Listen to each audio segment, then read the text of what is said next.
I'm going to take off her numbing just like I would any other time. I don't have to use the side of the stick because there's no pre-draw, but out of habit I always do. And I like to clean their brow, make sure it's dry. And what we're gonna do with her during the removal process is I'm gonna go just over the strokes where there's pigment, trying to create as less damage as possible. I'm not gonna go over any virgin skin if I don't have to. When I make my first pass, I'm gonna dip my cartridge in the lift solution first. And I'm gonna go straight over each microbladed stroke. If it was a solid brow, I would pretend like I was doing a solid brow and I'd go over the whole entire thing. The difference with saline reduction versus microblading or powder brow, more of powder brow or any machine work, is you will see blood. You have to go a little bit deeper. We have to go underneath that ink in order to lift it out of the skin.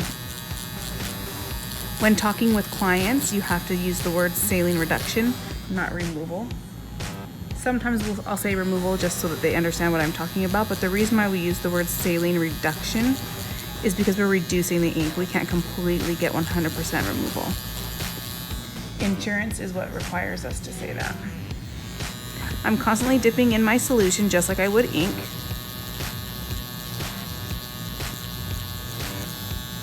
I'm using my 90-degree pendulum motion.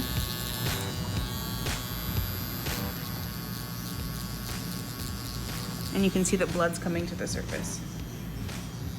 Every now and then you'll even see ink come up into the cartridge or come out of the skin. That's rare, but it does happen. Even though we are going deeper, we still want to be mindful of our client's comfort. So I just like to break the skin my first pass. Even though I am seeing blood, I am still being gentle, trying not to cause any extra pain.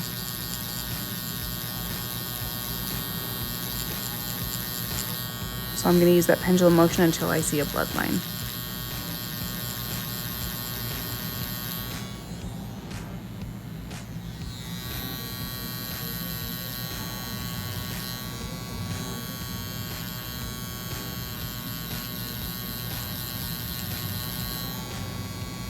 You can see that right here in the bulb, she almost has nothing left there.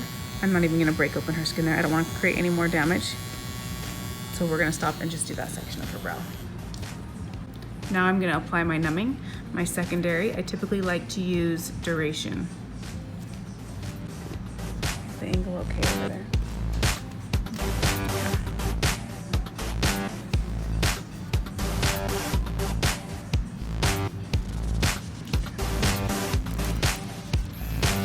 Okay, I'm gonna do the exact same thing that I did on her right brow, on her left brow. I'm going into wherever I see any ink that needs to be lightened.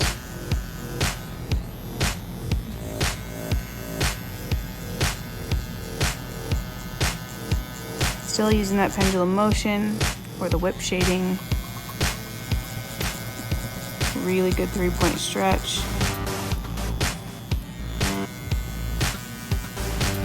Looking for that blood line.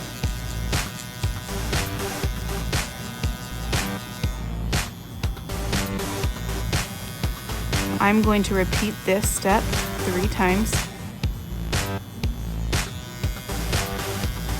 on each brow. Making sure I really get the solution worked in to any spots with unwanted ink.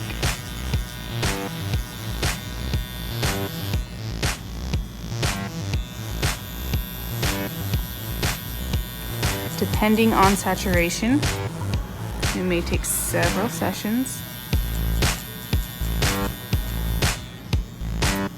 Saturation on her brows are not terrible, so I think we can actually get this done in 1 session.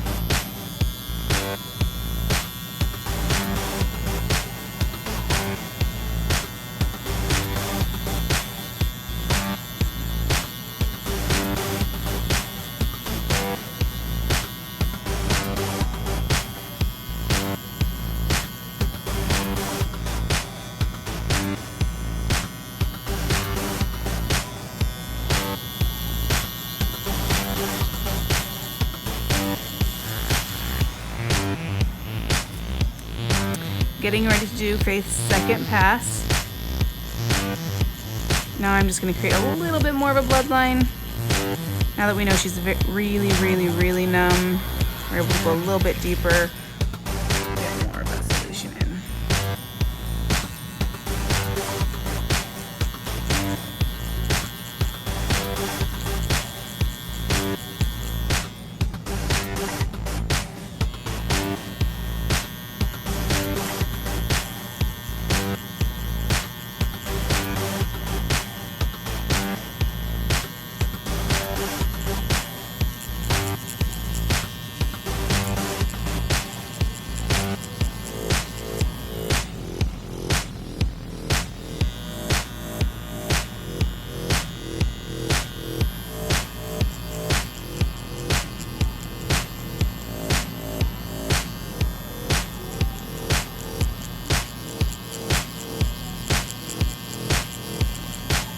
So you can see just a little bit more blood on that second pass.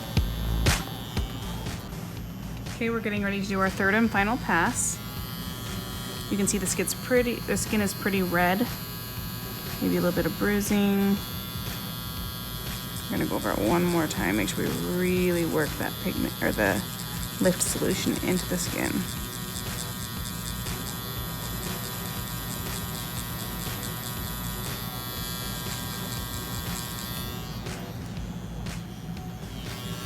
We're going to do this 3 times, just like we would in any other procedure, using that lift solution.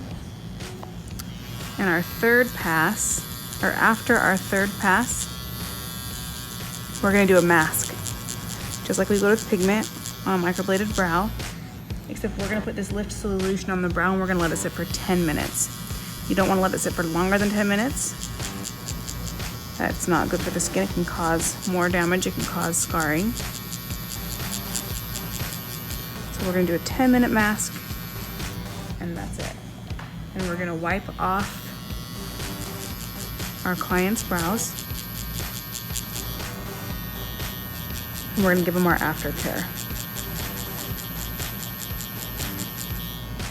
Our aftercare is not the same as a microblade brow or a powder brow.